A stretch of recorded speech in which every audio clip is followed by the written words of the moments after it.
Vous sentez au plus profond de vous qu'il est temps de changer, de devenir enfin la meilleure version de vous-même? Dans cette masterclass exceptionnelle, Luc Baudin, expert reconnu en développement personnel et ancien médecin, vous révèle comment accomplir votre légende personnelle.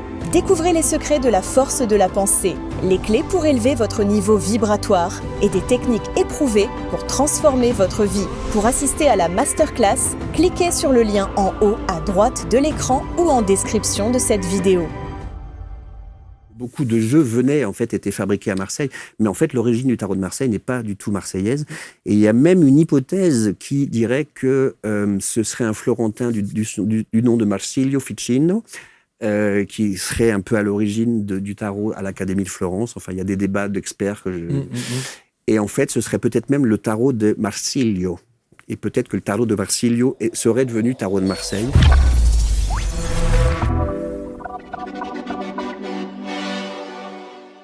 Chers amis, bienvenue, merci d'être là. Voici une nouvelle rencontre avec mon invité installé sur les canapés et son attirail, parce qu'il n'est pas venu seul, il y a beaucoup de choses et on va en parler avec lui. Emmanuel Boselli est là. Bonjour Emmanuel. Bonjour Marc. Jusqu'à la tenue. Hein. Ah ben jusqu'à la tenue, oui. Les tarots. Ben voilà, on va parler entre autres de tarot, évidemment. De on va parler de tarot, on va parler de votre parcours de vie, on va parler de la manière dont vous allez pouvoir accompagner ceux et celles qui en ont besoin, et pas nécessairement avec une dimension spirituelle ésotérique. Pas que, votre accompagnement. Cas, loin de là, oui, pas que. Il y a plusieurs angles. Mais on va surtout parler évidemment de ce tarot, ce livre de développement personnel issu de la Renaissance. Ouais. C'est ce que vous dites. Et vous utilisez les mots développement personnel. Ouais. Pourquoi ? Par où commencer ? En fait, je vais commencer par l'historique. Comme ça, ce sera peut-être plus simple d'arriver à ça. Donc, il y aura peut-être pas mal de... Mais je vous remettrai sur les rails si vous partez de l'autre côté. Déjà, le point de départ, c'est que ma tante, quand j'étais gamin, tirait les cartes, en fait. Et donc, moi, ça m'avait amusé à l'âge de, 13-14 ans. Donc, c'était vraiment les jeux de 52 cartes, les piques classiques, ouais. Classiques. Les tarots, les belotes. Oui, c'est ça, le jeu de belote. Ouais. Et donc, je m'étais intéressé, j'avais acheté des bouquins, tout ça, mais c'était rapidement un peu trop une femme blonde vous donne une lettre, machin, enfin... Ce côté un peu rébus m'avait pas trop plu. Et en fait, rapidement, je me suis tourné vers le tarot. Alors, initialement, c'était plutôt le Rider-Waite-Smith parce que je trouvais que les images étaient, pour ceux qui connaissent pas, c'est la version anglo-saxonne du tarot, qui a été redessinée bien plus tard, parce que les images étaient plus jolies, plus parlantes. Et je trouvais le tarot de Marseille assez moche, du reste, à cette époque-là. Voilà, et puis j'ai fait plein de trucs, parce que je suis très curieux de nature, et donc je me suis même intéressé à la numérologie, à l'astrologie, enfin tout un tas de choses. Mais c'est le tarot qui a pris les faveurs de votre inspiration et de votre intérêt ? Oui, pendant une certaine période, ouais. Et puis après plus du tout, parce que je suis passé complètement à autre chose. Et voilà, et moi je suis issu du milieu médical et scientifique, donc une tournure tout à fait autre. Et vous insistez bien là-dessus, parce que c'est important cette dimension un peu cartésienne que vous revendiquez. Ouais, c'est important parce qu'effectivement, qu'est-ce qu'on dit dans cartésien en fait ? Et souvent quand on dit moi je suis cartésien, j'y crois pas entre guillemets. En fait, être cartésien, ça veut pas dire refuser ce qu'on n'explique pas, mais plutôt se poser des questions sur et si ça pouvait exister, en fait. Et à partir du moment où on a des preuves ou un faisceau d'arguments démontrés par des méthodes scientifiques, on va dire, on peut dire, OK, ça, c'est établi à peu près avec il y a toujours une petite incertitude, mais enfin, on sait à peu près que c'est comme ça. Mais par contre, c'est pas parce qu'on ne sait pas que ça n'existe pas. Je prends souvent l'exemple de l'électricité. Il y a, je dirais, 200 ans, ou je ne sais pas combien exactement, mais avant que l'électricité n'existe, personne ne connaissait l'électricité. Et pourtant, une fois qu'on l'a découverte, il y a eu ensuite plein d'utilisations de l'électricité, comme le Wi-Fi, comme que sais-je. Enfin, donc, ce n'est pas parce que ça n'est pas encore démontré ou prouvé ou étudié que ça n'existe pas. Et pour moi, la démarche cartésienne, c'est de se poser des questions, en fait. Ce n'est pas tellement d'apporter des réponses, c'est de se poser des questions. Mais ça veut dire que le tarot a suscité ces questions ? Oui, alors après j'ai fait un raccourci donc d'une trentaine d'années, et il y a à peu près 5 ans de ça, j'ai eu, comme chacun, la vie m'a fait plein de cadeaux, mais pas forcément que. Voilà, séparation, etc. Enfin, bref, problèmes au travail et autres, mal au dos. Covid, enfin bon, c'était cette période-là. Et en fait, je suis allé me faire un massage parce que j'avais mal au dos à un masseur que je connais, qui est très bien et qui est un peu aussi dans l'énergie, tout ça. Mais moi, c'était vraiment pour le massage, en fait. Pour le bien-être pur. Exactement, du corps, quoi. Parce que j'étais déjà allé le voir plusieurs fois. Et puis à la fin du massage, à la fin de la séance, il m'a servi le thé. Et moi, j'étais vraiment au 4e dessous à ce moment-là. J'étais vraiment pas bien du tout. C'est là où vous parlez de burn-out ? Ouais, c'est ça, burn-out, etc. J'étais pas bien, je venais de me séparer, ça allait pas au boulot. Enfin, c'était quand tout tombe dessus. Et voilà. Et puis il me sert et puis mal au dos. Donc, et puis en plein Covid, bref. Et juste après, il me sert le thé. Et il me prend un jeu de tarot. Alors, je n'ai pas ici, parce que c'est le tarot de Thoth, qui n'est pas le tarot de Marseille. Enfin, on pourra en discuter peut-être une autre fois, mais en tout cas, c'est pas l'iconographie Marseille. C'est pour ça que je l'ai pas apporté. Mais en tout cas, il me prend un jeu de 78 cartes et il me dit, tiens, prends une carte. Et je me souviens même plus s'il m'avait déjà fait ça les fois précédentes, parce que je l'avais déjà vu 4-5 fois pour les massages. Mais là, je prends une carte et la carte que je prends, c'est celle-ci. C'est le battleur. Alors, c'est pas cette représentation picturale-là, c'est celle du magicien du tarot de Thoth, s'il y en a que ça peut intéresser, en fait, on voit Mercure en doré, avec tout un tas de choses qui jaillissent, en fait. C'est vraiment une carte de jaillissement, on va dire. Et qu'est-ce que ça voulait dire de vous ? Ben justement, j'étais vraiment au fond du trou, et là, j'ai une carte. En fait, ce que représente le battleur, et en cette image-là, mais le battleur, il représente en fait le potentiel. Et il veut dire tout est là, tout est dedans. Et ne demande qu'à jaillir. Exactement. Ouais. Et quand on est vraiment pas bien, on cherche des réponses en fait. Et je sais pas pourquoi, mais j'ai eu à ce moment-là je sais pas si c'est une illumination, mais en tout cas je me suis dit mais qu'est-ce qui se passe ? Pourquoi cette carte que je connaissais, je savais ce qu'elle voulait dire, pourquoi elle me parle à ce point-là, de me dire en fait plutôt que d'être au fond du trou, vas-y quoi, enfin tout est là. Et ça m'a tellement interloqué que je me suis renseigné, en particulier maintenant avec Internet, tout ça c'est facile parce qu'il y a dans ma jeunesse c'était des bouquins. Voilà, et c'est là que je tombe sur une vidéo qui a vraiment changé beaucoup de choses de Sébastien Michel, le Québécois, là, que vous avez qu'on a déjà enregistré là-bas récemment. Et c'est d'ailleurs la raison de ma présence ici. C'est suite à cette émission que je me suis dit tiens, pourquoi je n'irais pas moi aussi à ABC Talk. Et je tombe sur la vidéo de Sébastien Michel qui s'appelle Le Tarot ou le voyage de l'âme, qui est fantastique en fait, et qui explique avec la philosophie de la Renaissance justement ce que représente la suite en fait de ces 22 cartes, de ces 22 atouts, de ces 22 arcanes majeures, comme on les appelle, et qui en fait du potentiel, le 1 va jusqu'à l'accomplissement final qui est le 21, c'est-à-dire le monde. Et ensuite on repasse par une carte qui s'appelle le fou, qui est le néant, quoi, en gros, et on repart pour un tour. Et en fait, chaque étape du tarot, c'est une étape de la vie, en fait, de la naissance, et puis ensuite des rencontres, et puis des choix qu'on va faire, la maîtrise qu'on peut avoir de son métier, de ses études, ou que sais-je, enfin, et puis du moment où on se pose des questions. Il y a des moments d'abandon, des moments de renoncement, des moments où il faut trancher dans le vif pour accéder aux sphères supérieures. Tu te souviens de la libération de Marc en direct sur le plateau d'ABC Talk ? Je sais pas très bien. Purée. Ça m'a pas mis bien du tout. Je te jure, j'ai sué. Marc, tétanisé, rien qu'à l'idée de monter dans un avion. En direct, sous les yeux de tous, sa phobie est tombée, nette. Définitif. Vraiment, j'étais pas bien du tout. Ouais. Il y a 2 minutes là, tu m'as défoncé la tête. Je sais plus. Ce soir-là, en quelques minutes, il a été libéré. Et cela a littéralement marqué les esprits. Et si c'était ton tour, tu arrives avec tes peurs, celles qui te bloquent, celles qui t'étouffent, celles qui te freinent, qui te font tourner en rond, et tu repars sans zèle. Total Reset, c'est pas une conférence ni un atelier. C'est vraiment une expérience de déprogrammation profonde. Une libération grâce à la fulgurance de la méthode Deeply, dont nous sommes les créateurs. Une réinitialisation inédite qui agit sur les causes inconscientes et sur les symptômes. Tes peurs, tes traumas, tes limites. Un saut quantique intérieur orchestré par la team Deeply, là où tout se réinitialise. Les peurs qui te paralysent, les blocages qui t'empêchent d'avancer, les doutes qui t'éloignent de ta vie rêvée. Une libération de tes prisons invisibles. Et c'est ça, Total Reset. Tu entres avec tes peurs, tu ressors libre, léger, reconnecté à ta puissance. Viens vivre le reset que ton âme attend depuis trop longtemps. Les places partent vite. Inscris-toi maintenant, parce qu'après Total Reset, tu ne te reconnaîtras plus.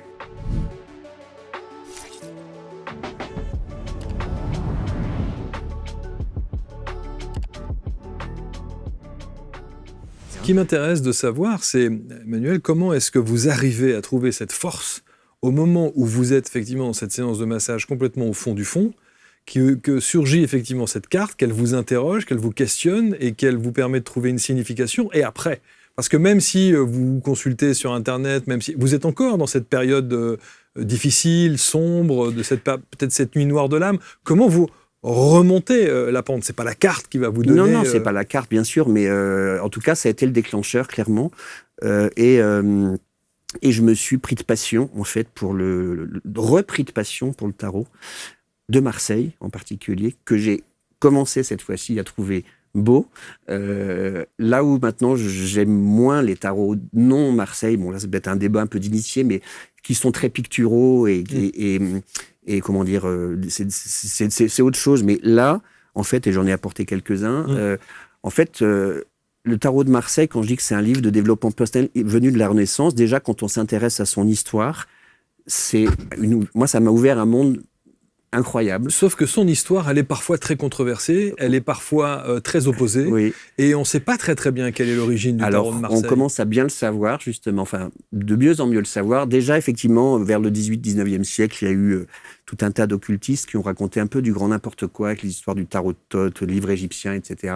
Mais depuis une quarantaine d'années, et depuis récemment aussi en France, il y a des historiens du tarot et des historiennes, donc j'ai ici par exemple le livre, peut-être qu'on en parlera tout à l'heure, qui s'intéressent effectivement à l'histoire du tarot et ce qu'on sait avec à peu près de certitude, il y a toujours une part d'incertitude, mais que, en tout cas, ce qu'on appelle les arcanes majeures, et le tarot en tant que tel, d'une part, était un jeu à jouer, et non pas un jeu pour la divination, et serait apparu, a priori, vers Florence, dans l'Italie de la Renaissance, enfin, vers 1400, quelque chose à peu près, dans ces années-là. Sauf qu'on ne sait pas dire qui a conçu, a dessiné. Non. Alors évidemment, il y a ensuite ça a dérivé, et puis il y a d'autres créations, et il y a d'autres façons de créer des tarots. Mais l'origine de l'origine, on ne sait pas exactement. Alors, l'origine de l'origine, on ne sait pas exactement. Ce qu'on sait, et ça, c'est aussi... il y a des gens qui s'intéressent à ça, et en particulier quelqu'un qui s'appelle Simon Ferrandou, qui s'intéresse à ça. Enfin, il y a pas mal d'historiens. Ce qu'on sait, c'est que les cartes dites mineures, c'est-à-dire les équivalents des cœurs, cœur au pic trèfle, même si c'est des bâtons, des deniers, etc., ça, ce serait plutôt venu, a priori, d'Asie et de Chine avant, en fait. Mais la spécificité du tarot de Marseille, c'est la création des 22 atouts, donc des 22 arcanes majeures, au moment de la Renaissance, et en fait, à l'époque, ça s'appelait des trionfi, donc ça veut dire des triomphes, et qui triomphait justement des cartes numériques, on va dire, numérales. Et en fait, ce sont des allégories, quand on s'intéresse à tout ça, avec les vertus, avec tempérance, avec justice, enfin, etc. Donc, il y a une imagerie de la Renaissance, justement, la roue de fortune, toutes ces choses-là, et ça, on sait que c'est apparu dans l'Italie florentine de 1400 et quelques au moment de la Renaissance. Pourquoi avoir appelé ça Marseille ? Alors, la bonne question. Il y a aussi des débats là-dessus. Alors, moi, ce que j'ai appris, justement, et moi qui suis lyonnais, c'est que ça devrait peut-être plutôt s'appeler Tarot de Lyon. Ben voyons. Bon, ben voilà. Il est lyonnais, alors évidemment. Oui. Non, mais j'explique pourquoi. Alors après, c'est sûr que il y a vraiment une recherche historique, mais c'est passionnant en fait, parce que le tarot est apparu donc dans ces années-là. Forcément, l'Église a mis un peu son nez dedans parce que voilà, il y avait des choses, il y a une papesse, enfin il y a des éléments que l'Église a pas trop aimés. Donc il semblerait quand même que l'Église a interdit le tarot de Marseille, a brûlé les jeux.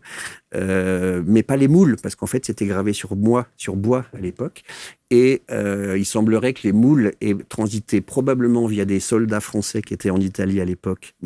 On leur a vendu les moules parce que comme les quartiers italiens avaient plus d'argent puisqu'ils pouvaient plus faire leur jeu, ils auraient, après il y a des hypothèses encore, mais ils auraient vendu leurs moules aux soldats français. Et Lyon, à l'époque, était vraiment la capitale économique européenne, on va dire.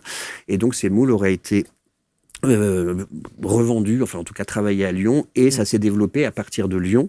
Initialement, et ensuite ça s'est répandu dans toute la France, parce qu'on a effectivement des tarots de Marseille, mais on a des tarots de Lyon, des tarots de Dijon, des tarots de Besançon, c'est même allé jusqu'en Suisse. Ah, et à l'équivalent comment dirais-je, des dessins qui sont faits, c'est-à-dire le tarot de Lyon a aussi les dessins exactement comme le tarot de Marseille. Alors après, il y a eu plusieurs siècles d'évolution, mais en tout cas, pourquoi le tarot de Marseille ? Parce qu'en fait, l'industrie, on va dire, enfin l'artisanat plus exactement des maîtres quartiers s'est beaucoup développé dans ces années-là, entre autres à Marseille, mais pas que. Il y avait des maîtres quartiers partout, et en particulier à Lyon, et pas que.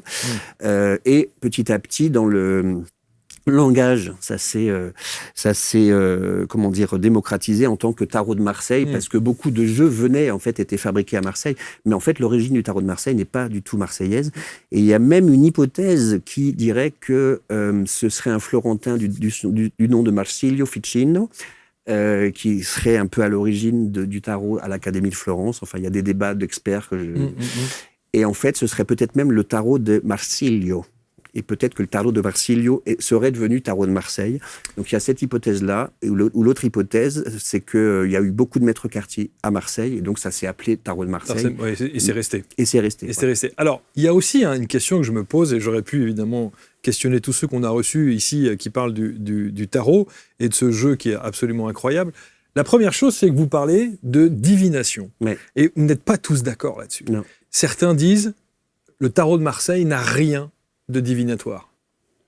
Êtes-vous d'accord ou pas ? C'est une question compliquée parce que le tarot de Marseille, initialement, était un tarot pour jouer, ça c'est une certitude. Ce qui semble émerger, c'est que les arcanes majeures, justement, ont été ce fameux livre de développement personnel à l'Académie de Florence pour expliquer un petit peu l'ascension de l'âme de la naissance jusqu'au retour à la divinité, quoi, pour faire simple. Donc c'était plutôt un livre d'images, parce que tout le monde n'était pas forcément lettré à l'époque, alors que c'est des symboles que tout le monde connaissait, la roue de fortune, etc. Enfin, tout un tas de choses comme ça. La divination, elle est arrivée beaucoup plus tard. C'était au XVIIIe, si je dis pas de bêtises, avec des gens comme Jean-Baptiste Aliette, qui en fait était barbier, mais qu'on appelle Étella, et puis tout un tas de gens de l'époque qui, à l'époque, ont démocratisé en fait la divination, la cartomancie, mais avec des théories complètement farfelues, comme quoi ça venait d'Égypte, etc. Enfin, et on sait clairement maintenant que c'est faux, tout ça. Et voilà. Et en fait, en 1930, là je l'ai pas apporté, mais il y a le tarot de Marseille, Grimaud, qui a été édité, le fameux avec la boîte bleue, là, que tout le monde connaît, qu'on trouve un peu partout. Et c'était marqué Ancien tarot de Marseille. Et à partir de là, c'est devenu la référence. Le tarot de Marseille, c'est ça, quoi, en fait. Et voilà. Puis ça a pris de l'ampleur. Après, il y a la branche américaine ou anglo-saxonne qui a fait donc son fameux tarot de Rider-Waite-Smith. C'est pas le débat parce que on y serait encore demain, mais revenons au tarot de Marseille. Et voilà. Et il se trouve que la divination par dans le Marseille, ce qu'on sait que ça a commencé vraiment vers Étella, etc., donc vers le XVIIIe siècle. Probablement un petit peu avant, mais ça, on en a un petit peu moins de traces. Il y a des historiens qui sont là-dessus. Voilà. Et ce qui est certain, c'est que, et ça, c'est mon esprit cartésien qui est assez secoué par ça, c'est qu'en fait, ça marche. c'est ça le plus surprenant. Et c'est assez bluffant, ouais. Ouais, c'est assez bluffant quand on arrive à avoir une vraie grille de lecture. Ouais. Alors après, l'autre question qu'on se pose aussi, c'est que quand on regarde, et je me pose la même question, quand il s'agit de parler des livres sacrés, que ce soit de la Bible, la Torah ou autre. Bon. Je me dis toujours, est-ce qu'on est sûr que ce que l'on lit aujourd'hui, en 2025, c'est ce qui a été écrit à l'origine ? Est-ce qu'on est sûr que ce qui a été dessiné sur les arcanes en X années dans le passé, est ce qu'on lit aujourd'hui et ce que l'on voit sur les schémas et les dessins qui en sont faits en 2025, c'est ce qui a été fait à l'époque ? Alors là, clairement aussi gros débat. Ce qui est certain, c'est que initialement, le tarot dit de Marseille, c'était ce fameux tarot Grimaud, et il y a eu des élucubrations là-dessus, vraiment, parce que oui, le bleu, ça veut dire ceci, le jaune, ça veut dire cela. Parce que etc. tous ceux qui lisent les cartes, ils vont vraiment dans le détail, sur les regards des personnages, sur le positionnement des visages, ça va très très loin. Ça va très très loin, et justement, c'est ça que je veux pas dire je combats, mais quand ça va trop loin, ça va vraiment trop loin. Par exemple, les couleurs. Il faut savoir que les maîtres quartiers, c'était pas des savants érudits, hein, c'était des graveurs sur bois et qui collaient des cartes. Donc les moules, qui a fait l'origine des dessins, on ne sait pas trop. C'est ça mais après, voilà, je sais qu'il y a eu, alors j'ai plus la date, mais ça on peut retrouver ça en particulier dans ce livre que même si je sais pas si c'est de la pub, mais en tout cas, mais Isabelle Nadolny, qui est historienne à la Bibliothèque je le mettrai nationale, ici, pas de souci. voilà, à la Bibliothèque nationale de France. Ouais. Qui a fait toute une recherche historique justement sur le tarot et qui va sortir un deuxième livre là dans un mois où on va vraiment chercher les origines, les moules, les premières cartes, etc. Déjà, l'ordre des cartes on n'est même pas sûr que ce soit l'ordre actuel, puisqu'il y a eu des ordres différents à l'époque entre Florence, Milan, etc. Voilà, les dessins étaient différents et les histoires de couleurs en particulier. Il faut savoir qu'il y a eu un édit, je ne sais plus exactement, parce que je ne suis pas historien suffisamment, mais en tout cas, tout est là-dedans, mettons en 1700, 1800 quelque chose, comme quoi les maîtres quartiers, on les taxait encore plus, parce qu'il fallait bien que la cour reçoive des sous, c'est rigolo, ça me rappelle quelque chose. Et donc, certains maîtres quartiers, en fait, ont carrément supprimé une couleur de leur... parce qu'en fait, c'était moulé, gravé sur bois, imprimé comme des tampons, et ensuite, par pochoir, il y avait des couches successives de couleurs qui étaient apposées. Et donc, dans certains tarots, les couleurs ont disparu parce que c'était moins cher, tout simplement, pour produire le même tarot, pour des histoires de taxes. Donc, c'est vrai qu'aujourd'hui, quand on y met une dimension un peu ésotérique ou spirituelle, au travers notamment d'une analyse des couleurs, c'est peut-être pas tout à fait vrai. Alors, non, et il y a même des historiens de la couleur, malheureusement j'oublie le nom, mais voilà, qui expliquent que ce qui est actuellement considéré comme couleur chaude, couleur froide, à l'époque c'était pas du tout ça. C'était pas du tout ça. Voilà, le jaune aujourd'hui n'a pas la même signification que le jaune à la Renaissance ou au Moyen-Âge. Enfin, c'est tout ça que ça ouvre en fait. C'est pour ça que je suis là entre autres, c'est que moi ça m'ouvre sur l'histoire du tarot, sur l'histoire des couleurs, sur l'histoire des symboles, sur l'histoire de l'artisanat, entre autres de la divination, du développement personnel. Et ce qui est fascinant, je trouve, c'est que on va souvent chercher des spiritualités ailleurs. Et c'est très bien, hein, mais chez les chamans d'Asie centrale ou de Mexique ou en Inde ou que sais-je, enfin. Mais on a un héritage spirituel et culturel européen, mais c'est fascinant, c'est vraiment fascinant. Moi, je suis allé voir des expositions, il y avait une exposition à la Bibliothèque nationale de France, justement, sur la Renaissance, avec des enluminures. Ça va chercher sur l'artisanat, sur le costume, sur les règles picturales des tableaux. Enfin, c'est vraiment fascinant. Enfin, en tout cas, ça me fascine. Ça vous fascine, d'autant que, justement, est-ce que cette fascination a favorisé votre grille des lectures que vous avez du tarot? Oui, parce qu'en fait, justement, et là je remercie encore une fois Sébastien Michel pour ça, c'est qu'il a, je trouve, nettoyé pas mal de croyances ou de fausses croyances en remettant l'église au centre du village, si je puis me permettre, c'est-à-dire que il y a des règles picturales, oui, quand on regarde vers la gauche de la carte, c'est plutôt le passé, vers la droite, c'est plutôt l'avenir, le haut, c'est plutôt le ciel, le bas, c'est plutôt la terre, etc. Donc, il y a des choses qui sont réelles, mais après, il y a eu toute une tas de constructions, parce que chacun écrit son machin, mais sans forcément avoir, justement, des preuves, ou en tout cas, c'est son propre ressenti. Il y a des choses, oui, quand on se rapporte vraiment à ce que voulaient dire les couleurs, à la Renaissance, par exemple, quand on regarde la Vierge Marie, par exemple, souvent il y a le rouge et elle est vêtue de bleu, et le rouge c'est plutôt la couleur charnelle, et le bleu c'était plutôt la couleur spirituelle. Et donc la Vierge Marie, le rouge de son futur fruit de ses entrailles, il est caché par cette spiritualité en fait. Enfin, il y a tout un tas de symboles comme ça qu'on peut aller chercher. Mais après que le petit détail machin là, ça veut dire ci, ça veut dire ça. Ça franchement c'est des élucubrations de gens qui ont envie d'écrire et d'exister. Alors je vais peut-être pas me faire des amis. Ça c'est sûr. Oui, mais c'est la réalité en fait. Oui, non. Et là justement, c'est pour ça que j'ai apporté ces différents jeux, parce que on se rend bien compte quand on regarde l'histoire du tarot de Marseille, et donc pas moi je pense que bien que je peux peut-être en montrer oui, bien sûr. Voilà. Mais à la limite j'ai envie de dire peu importe si on arrive à avoir une lecture qui permet de confirmer et d'affirmer ce que votre consultant vient chercher. Après, qu'est-ce qu'on en fait, en fait, du tarot? Et c'est vrai que... Alors, ce que je trouve fascinant, et ça, c'est mon côté cartésien qui est scientifique, qui est perturbé, qui est interloqué, parce que j'ai quand même sorti des trucs de malade. Mais c'est pas tellement la divination, je trouve, qui est le plus intéressant, c'est le côté relation humaine, et le côté... c'est plus le présent issu du passé qui fait verbaliser des choses, prendre conscience des choses, et finalement, c'est plus un support, justement, de développement personnel. C'est pour ça que j'en parlais, parce que, comme dit Sébastien Michel, le tarot révèle ce qui se serait passé si on ne l'avait pas consulté, en fait. Mais à partir du moment où on le consulte et qu'on en discute avec la personne, parce que c'est un échange, hein, c'est pas, allez, dites-moi ce qui va m'arriver, quoi. Il y a un véritable échange, et on rentre... C'est vraiment un support, on rentre instantanément dans les problèmes des gens, puisque quand quelqu'un vient vous poser une question, à part quand c'est comme ça pour s'amuser, mais c'est parce qu'il y a des problèmes de couple, des problèmes de que sais-je.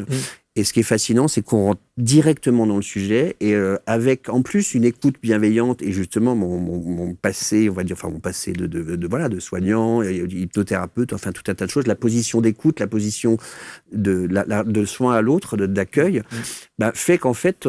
c'est un échange humain et on va verbaliser des choses. Les consultants prennent conscience finalement de certains blocages ou de certaines raisons de pourquoi ça se passe comme ça et donnent des clés pour agir. En fait, c'est pas voilà, ça va se passer comme ça. Oui, c'est ça, oui, bien sûr. Tout est gravé dans le marbre. Et alors effectivement, il y a une discussion, il y a une interprétation aussi, et parfois on se rend compte à quel point il y a une précision assez extraordinaire au travers des cartes. Autre point également, vous n'êtes pas tous d'accord sur le tarot, c'est sur la manière de formuler la question. Oui. Vous avez des gens qui vont vous dire non, on ne formule pas en disant est-ce que j'aurai la possibilité de machin. En revanche, on dit pourquoi est-ce qu'aujourd'hui j'ai des difficultés à. Alors, ça va un peu plus loin, à la réponse. En fait, effectivement, le tarot, contrairement à la géomancie, mais bon, ça, on en parlera peut-être après, le tarot ne répond pas à une question qui commence par « est-ce que », c'est-à-dire qui demande une réponse en oui ou non. Ça, c'est sûr. Mais plutôt, comment va évoluer, si c'est de la divination, comment va évoluer ma situation professionnelle, comment va évoluer ma situation amoureuse, comment va évoluer ma relation avec mon fils, ou j'en sais rien, voilà. Plutôt, est-ce que je vais me marier cette année, quoi. C'est plutôt comment va évoluer ma situation amoureuse cette année, par exemple. Donc la formulation est importante. Oui, la formulation est importante, bien sûr, parce que en fait, ça, oui ou non, c'est très restrictif, en fait. Et le tarot va parler de la situation dans sa globalité, du présent, et vraiment décrire le présent, issu du passé. Et une fois qu'on n'a pas pris conscience de tout ça, voilà, c'est très quantique tout ça, mais voilà, au moment où on observe le présent, voilà potentiellement le futur qui peut se présenter, en fait. Mais une fois qu'on sait ça, en fait, on a des moyens aussi d'agir sur un homme averti en vaut deux, on va dire. Enfin, voilà. Premièrement. Et deuxièmement, le tarot, il y a aussi un aspect donc divinatoire, c'est-à-dire prédire l'avenir, on va dire, mais pour moi, c'est plutôt décrire le présent, issu du passé, je dirais. Premièrement, mais surtout, il y a un aspect fascinant, c'est l'aspect conseil, en fait, l'aspect coaching. Et ça, c'est vraiment clairement avec Sébastien Michel aussi que j'ai développé tout ça, parce qu'en fait, il n'y a pas besoin forcément de poser une question du style comment va évoluer ceci ou cela, mais plutôt demander du conseil, c'est-à-dire pourquoi telle situation s'est-elle produite. Voilà, donc on peut faire des tirages qui expliquent un petit peu, ou alors comment faire pour que telle situation se passe au mieux. Donc c'est pas forcément c'est pas de la divination, il va pas se passer ça, mais par contre, il faut mettre telle action en place, rencontrer tel type de personnes, etc. Donc là, on est vraiment sur du tarot de conseil, en fait, et on est vraiment dans un autre type de consultation. En fait, on n'est pas dans de la divination, mais dans du conseil, et aussi dans de la croissance personnelle, du développement. Ceci dit, le conseil dérive très très vite sur la divination. Parce qu'à partir du moment où vous avez une grille de lecture et que vous commencez par le conseil, en général, vous enchaînez derrière avec une... Non, pas nécessairement. Non, parce qu'au contraire, c'est plutôt la divination, comment dire, dérive entre... Le coaching ? Oui, c'est ça. La divination, après, il y a moyen, justement, en disant, voilà ce qui devrait se passer, mais il y a des moyens de dire, de donner des conseils une fois que la divination est faite. Alors que le conseil seul, en lui-même, il n'y a pas de divination, quoi. C'est pour réussir tel projet, il faut faire ça. Voilà. Majoritairement, les gens qui vous consultent sont des gens qui viennent chercher du conseil ou de la divination? Alors, majoritairement de la divination quand même, parce que c'est le plus connu, effectivement. Mais j'insiste aussi, et puis j'en discute, il y a un questionnaire, etc. Mais c'est aussi de plus en plus le conseil se fait pendant la consultation. Bien sûr. Quoi. C'est-à-dire que pour l'instant, j'ai pas eu encore, enfin si, quelques personnes proches que je connais, mais dans le troisième, ce qu'on appelle le troisième cercle, c'est-à-dire les gens vraiment inconnus qui viendraient me consulter, j'ai plutôt de la demande de divination, mais dans des gens qui sont plus proches de moi et qui savent ce que je peux proposer, effectivement, là j'ai fait récemment à une amie qui est infirmière et qui est astrologue, elle se reconnaîtra. Un tirage, ça s'appelle un tirage astrologique, mais c'est un tirage annuel en fait, et c'est vraiment voilà le conseil pour l'année sur tous les plans, que ce soit sur le plan personnel, le plan sentimental, le plan professionnel, le plan spirituel. Donc voilà les actes à poser, les gestes, les gens à rencontrer. Donc là c'est vraiment du conseil pur, il n'y a pas du tout de divination. Mais la majorité des gens qui prennent des consultations comme ça, quoi, viennent poser une question en fait et cherchent des réponses. Mais j'ai un petit peu de mal à trouver la nuance entre justement le conseil et la divination. Parce que si ça n'est qu'une formulation de question qui fait la différence, c'est OK. Mais lorsque vous venez pour demander quelque chose, inévitablement, c'est un conseil. Vous pouvez donner un conseil qui aura des conséquences dans le futur. Et donc, cette conséquence dans le futur atteste de la divination, puisque c'est dans le futur. Oui, vous voyez ce que je veux dire? Oui, je vois bien, mais en fait, la différence, c'est que quand on vient pour de la divination, on pose une question, comment va évoluer telle situation? Voilà, et on dit, voilà, la situation, elle va évoluer comme ça. Quand on vient dans le conseil, c'est donne-moi des conseils pour que la situation évolue dans le bon sens, et la réponse est, voilà, comment la nuance est subtile, hein. Peut-être, mais en tout cas, peut-être. Mais en tout cas, vous voyez la différence oui. dans le résultat des cartes? Oui, parce que le consul n'a pas besoin de questions quand il vient demander un conseil. Il vient demander un conseil, il vient pas poser une question. C'est... Padampam. Mais effectivement, pour moi, la nuance, elle est très, très, très, très, très fragile. Quoi. Oui, c'est après...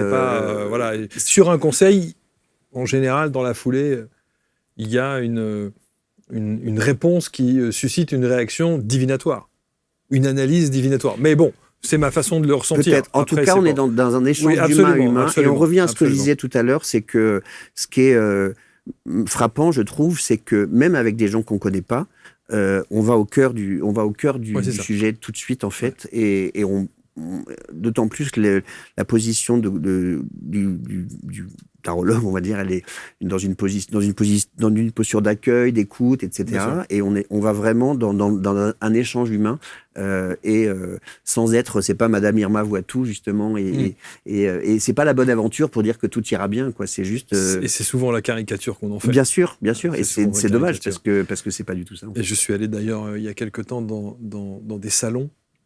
Les fameux salons, voilà, à droite à gauche. Oui, c'est. Et là, j'étais stupéfait. Oui.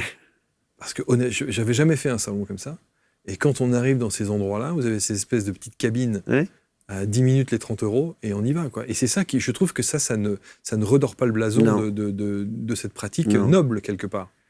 Oui, noble dans le sens où, quand on la pratique sérieusement, justement, après, comment dire, je ne veux pas dire, qu'on y croit pas, peu importe, mais en tout cas, on est dans un échange humain et Absolument. C'est un support. Voilà, c'est un support et la personne vient avec une question ou un problème. On y répond au travers des cartes, mais en fait, la vraie consultation, c'est l'échange et le conseil qu'on peut donner. La numérologie et l'astrologie, vous avez testé aussi? Alors oui, quand j'étais plus jeune, la numérologie et l'astrologie, comme plein de choses, le pendule, tout ça. Voilà. Alors j'avoue que l'astrologie, je sais que Sébastien Michel, ça m'attire, mais quelque part, c'est une montagne énorme que j'ai pas l'intention de gravir maintenant, si tant est que je l'ai un jour, parce que c'est énorme. Oui, c'est fastidieux. On sent que c'est un truc. En tout cas, la lecture. Pour en avoir une lecture aussi claire que le tarot, il faut quelques années d'expérience. C'est ça. Et déjà, ce que j'aimerais me concentrer sur mon expertise en tarot.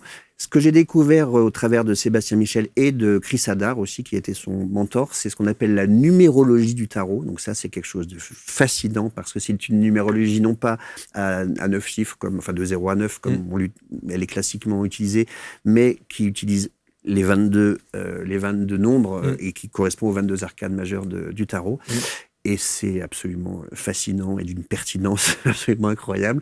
Et ça se fait avec au restaurant sur un bout de serviette. Ouais, c'est ça, et c'est voilà, ça c'est quelque chose de. Et c'est même drôle et ludique même parfois. Oui, c'est drôle et ludique. Et une fois de plus, c'est pas déterministe. C'est-à-dire, en fait, comme chaque carte, quoi, ou chaque planète ou chaque signe, il y a tout et son contraire. C'est-à-dire, on est très dans le yin-yang ou dans le binaire, homme-femme, plus-moins, etc. C'est-à-dire que chaque carte ou chaque nombre, la force, par exemple, voilà, prenons la force. La force, elle va représenter l'indépendance, la maîtrise, la réalisation. Ça, c'est dans son côté positif. La force, c'est cette femme qui tient la gueule d'un lion dans ses mains. Mais dans son énergie négative, la force, ça va être la colère, ça va être justement le lion qui sort, ça va être l'absence de maîtrise, ça va être l'explosion, ça va être la rage, enfin voilà. Et tout est contenu dans cette carte. Donc après, il y a des jours où on est fort et on maîtrise, et puis il y a des jours où on pète un câble et on est en colère, quoi. Donc, je souris parce que j'ai un ami un jour qui m'a fait faire un tirage et je tombe sur cette carte.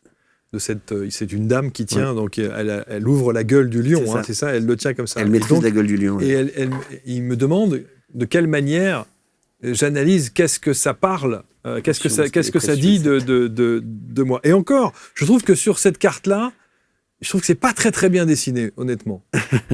Vous voyez ce que je veux dire? Oui. Bon, peu importe. Et vous savez ce que je lui ai répondu? Moi, je lui réponds, elle tue le lion. Alors, elle le maîtrise, en fait, elle le tue pas.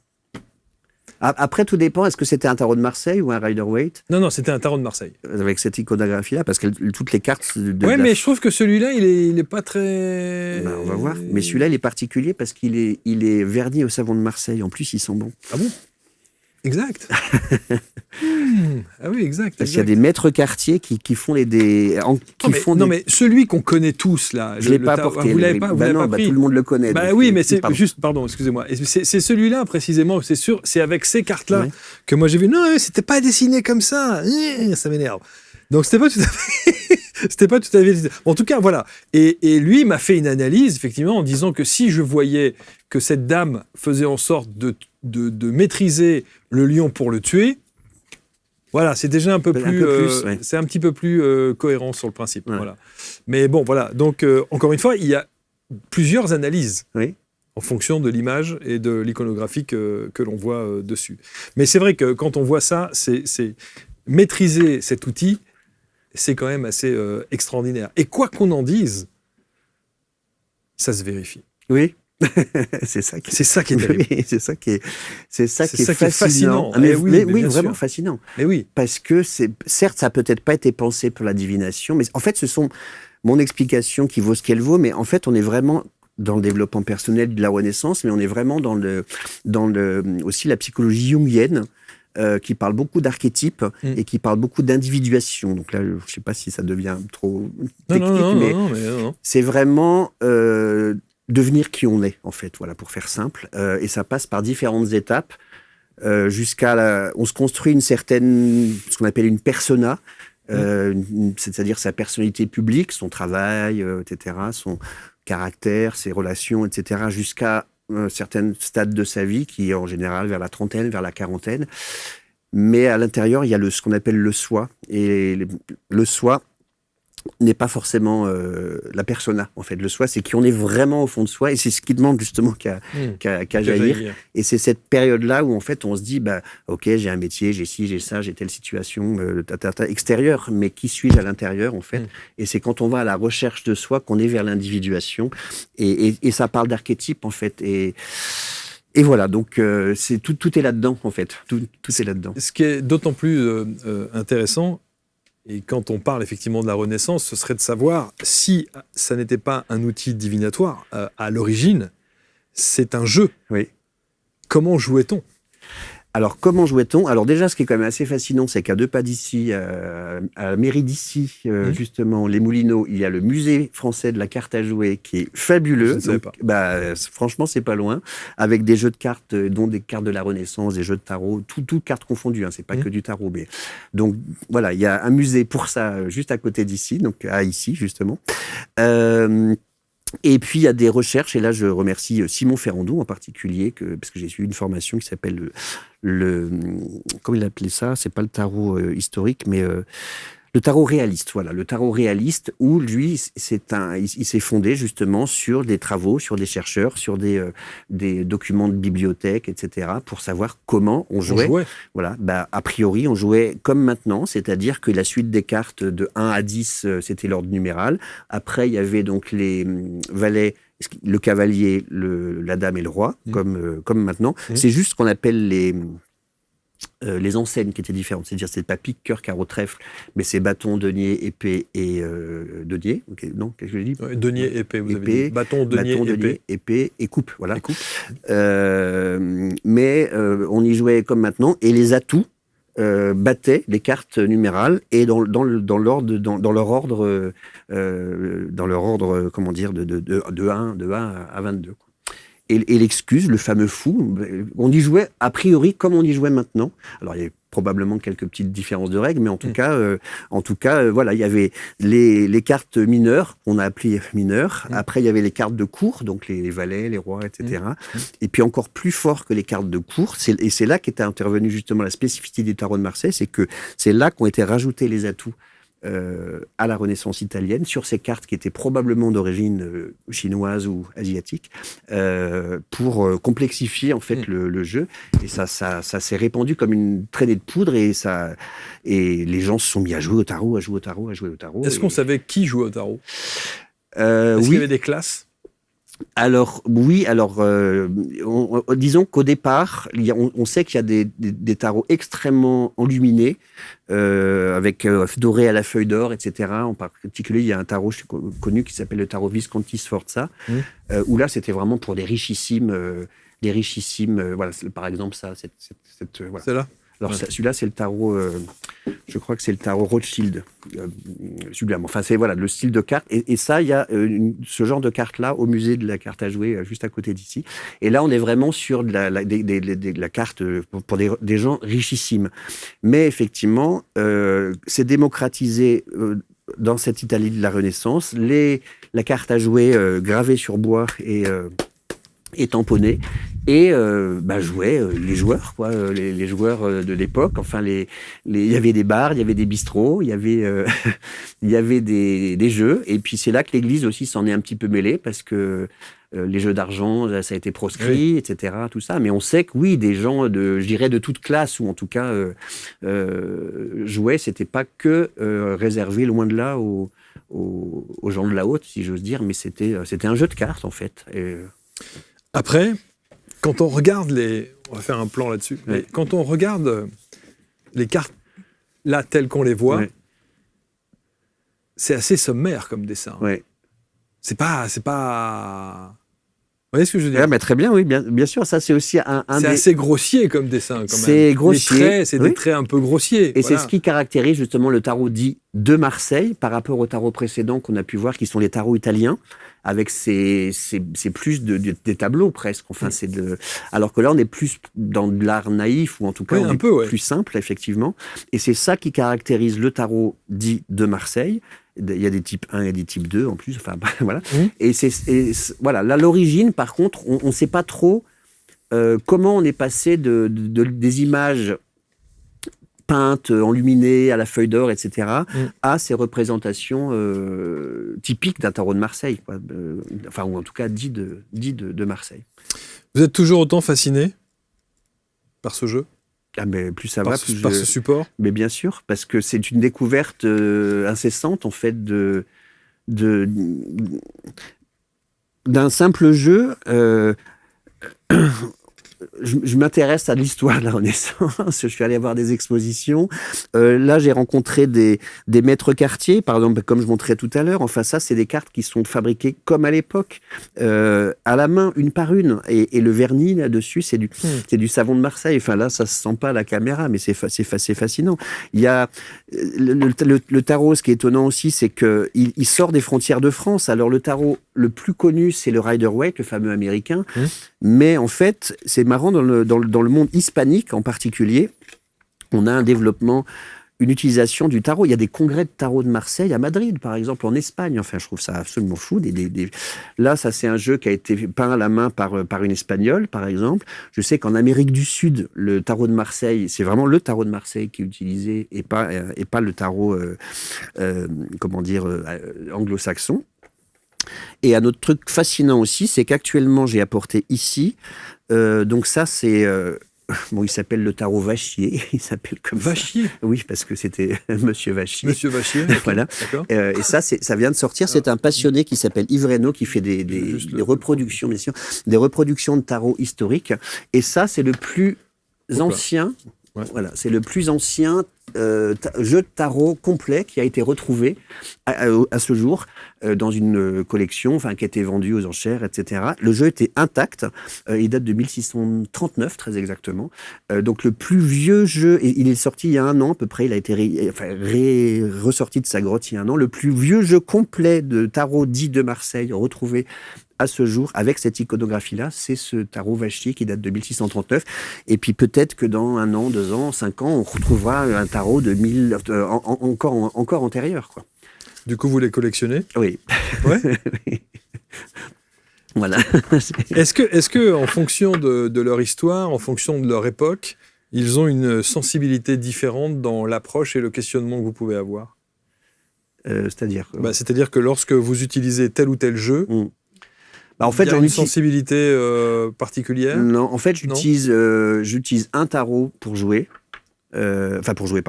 Pour mes tirages. C'est le tarot retrouvé, le fameux tarot de Sébastien Michel, dédicacé par l'auteur, au passage. Parce que c'est celui-ci. Je vais mettre de l'ordre un petit peu là-dedans. Donc ça, c'est vraiment le tarot que j'utilise quotidiennement, au quotidien. Ouais. Les autres tarots, avec des belles couleurs. Oui, oui. Je veux faire un point là-dessus. Avec des très très belles couleurs. Et justement, il s'est entouré d'une de ses anciennes étudiantes qui était graphiste et spécialiste de costumes du Moyen-Âge, au passage. Donc, les amis, je dis à la réalisation, si on parle de cartes et que vous faites des plans larges, c'est pas très très intéressant. Voilà, il vaut mieux qu'on fasse des plans sur les cartes, c'est beaucoup mieux. Voilà, merci beaucoup. Oui, alors effectivement, et ça c'est celui de Sébastien Michel. Ouais, je cherchais la boîte. On va la retrouver, vous inquiétez pas. On va la retrouver. Voilà. Hop. Voilà, c'est ça. C'est celui-là. Ouais. Ok, au passage. Ouais, très bien. Le tarot retrouvé, pourquoi il l'a appelé comme ça ? Alors, il l'a appelé comme ça parce que justement, Sébastien Michel, son projet, c'était de se rapprocher le plus possible des tarots anciens. Donc, en allant chercher des vieux jeux de cartes, pour vraiment aller justement, non pas le tarot, le fameux Grimaud de 1930 qui en fait est un dérivé du Convert, si je dis pas de bêtises, qui date de 1700 quelque chose, et donc d'aller vraiment chercher dans les archives les plus vieilles planches ou les plus vieilles cartes de tarot et se rapprocher du tarot de l'origine, en fait. Et c'était avant que le Vachier ne sorte, donc... Il est vraiment beau, celui-là. Ouais, ouais. Je vais lui dire, Sébastien, je vais lui dire qu'il est très très bien son tarot, très clairement. Super. Alors, vous avez apporté aussi d'autres supports en dehors du tarot. Je vois avec vos petites pierres. Qu'est-ce que c'est, ça ?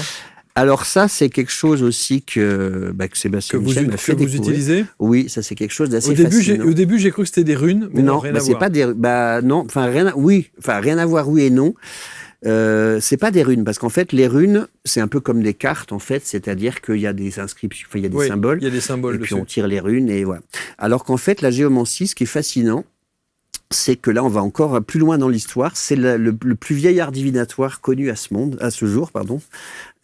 Encore plus ancien que l'astrologie, donc c'est à peu près entre 2 à 3 000 ans d'histoire. C'est un art méconnu, alors qu'au Moyen-Âge et la Renaissance, tout le monde pratiquait ça, en fait, qui est d'une très grande simplicité.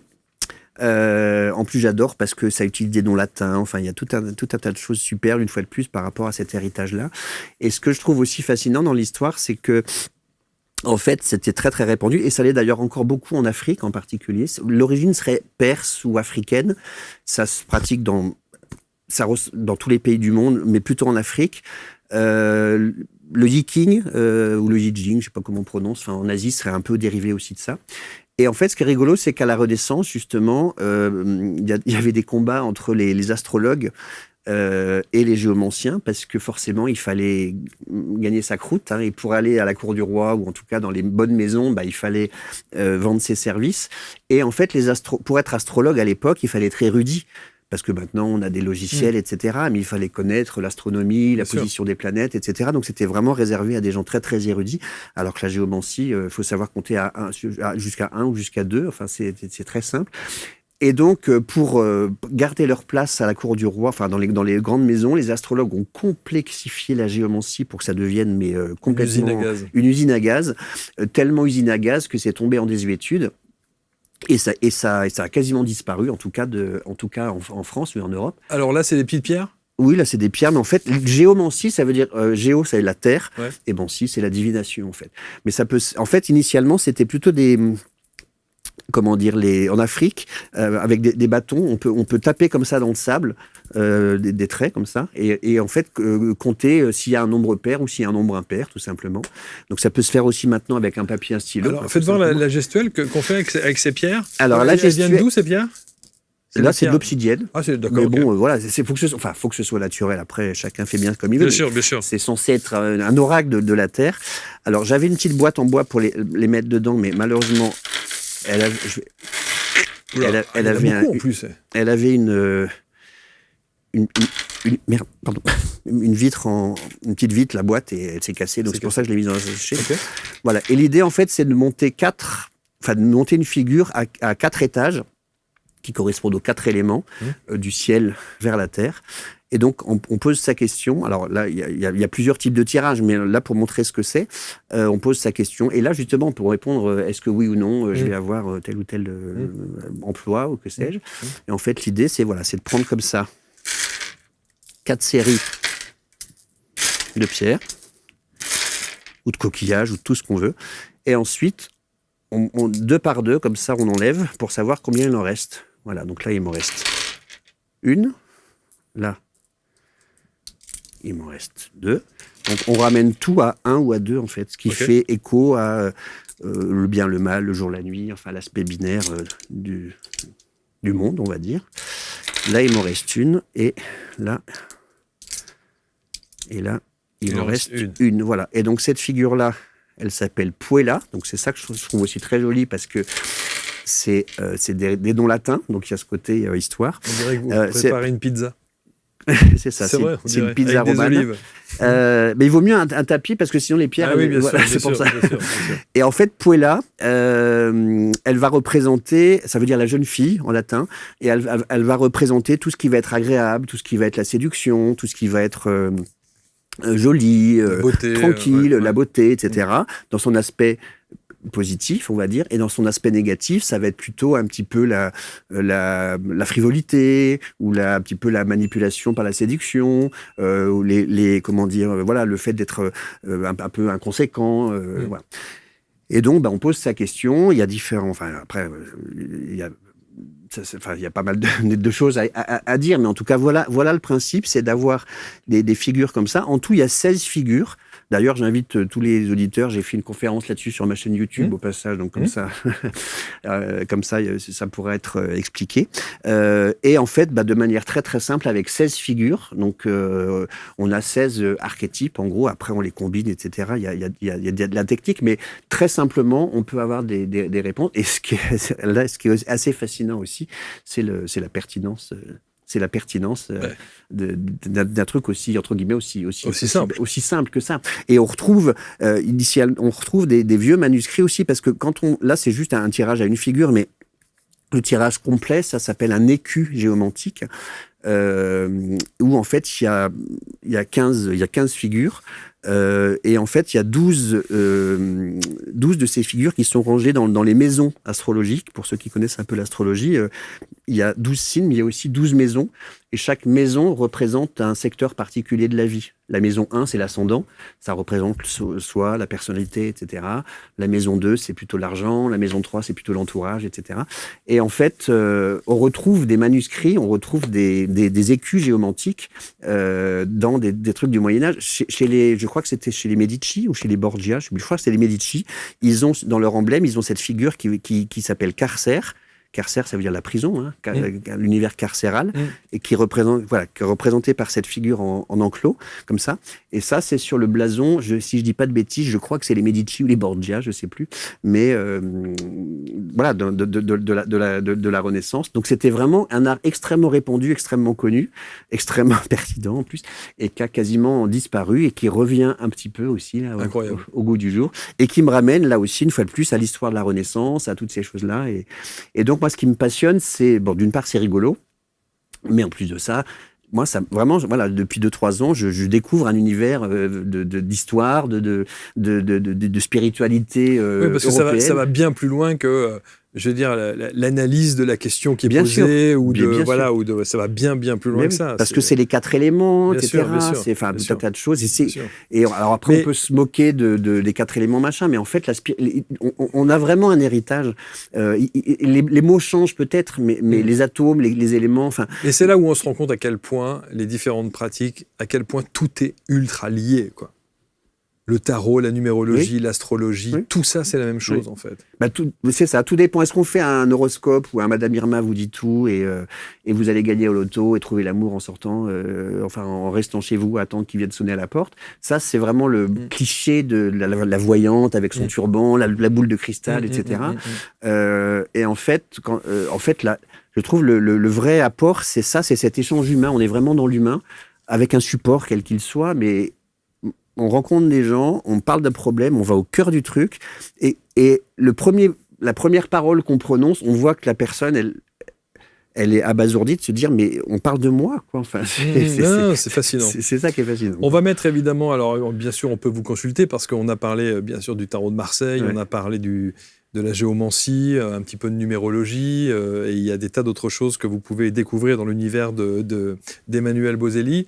On peut vous consulter à distance ? Oui, je fais mes consultations à distance. La plupart du temps à distance ? Oui, enfin après, quelques amis, etc. au resto, etc. Mais je n'ai pas de lieu de consultation. Par contre, ça se fait. En tout cas, à distance, on va mettre autour de cette vidéo tous les liens qui vont vous permettre évidemment de rentrer en contact avec Emmanuel. Également, les liens de la chaîne YouTube. Oui. Ça, c'est important.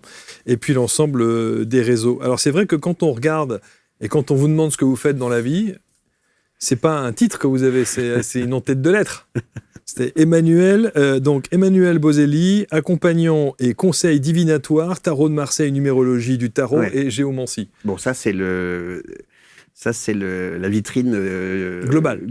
Oui, enfin ésotérique, on va dire. C'est ça. Oui, parce que vous avez effectivement de l'accompagnement dit classique sous forme de coaching. C'est ça, c'est du coaching. Et puis de temps en temps, quand le questionnement est trop fort, vous allez utiliser probablement un support divinatoire pour cet accompagnement de coaching. Parce que maintenant que les gens savent que vous faites du divinatoire aussi au travers des supports que vous avez présentés, si vous vous engagez, s'ils s'engagent sur un coaching classique, ils vont se dire on peut avoir une petite confirmation avec un support ? Alors pour l'instant, ça ne s'est pas produit comme ça, mais effectivement, moi je suis vraiment issu du milieu médical et scientifique. Donc ça, c'est mon vrai métier, on va dire. Je suis un scientifique, j'ai fait des publications scientifiques, etc. Tout ça, donc vraiment.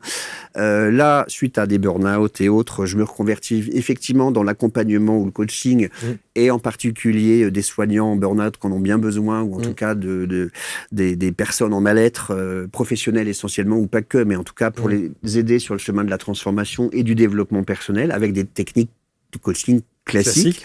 Je suis aussi formé en hypnose et hypnothérapeute, donc j'utilise des techniques d'hypnose. Voilà. Et j'ai séparé l'aspect divinatoire parce que... C'est trop tard. Peut-être, on verra. Vous ne pouvez plus séparer maintenant. On verra. Mais en tout cas, ce que je constate, j'y vais pas à pas parce que c'est vrai qu'il y a quand même encore beaucoup d'idées reçues. Ah non, mais c'est sûr. Sur les arts divinatoires. Voilà, le côté charlatan, machin. Et en fait, je me rends compte, plus ça va, discrètement, j'ouvre la porte et il y a beaucoup plus de gens qui sont intéressés Évidemment. que je ne le pense. Et pour l'instant, j'ai tiré des cartes à des scientifiques de haut niveau. Enfin, oui, qui ont dû se dire, je teste pour voir. Oui, et puis... Et qui ont vu. et qui ont vu, ouais. Et qui ont vu. Donc pour l'instant, j'ai pas... Mon coaching normal, on va dire, n'est pas mélangé, imbriqué avec le reste. Mais quand même un peu. C'est ma passion, donc...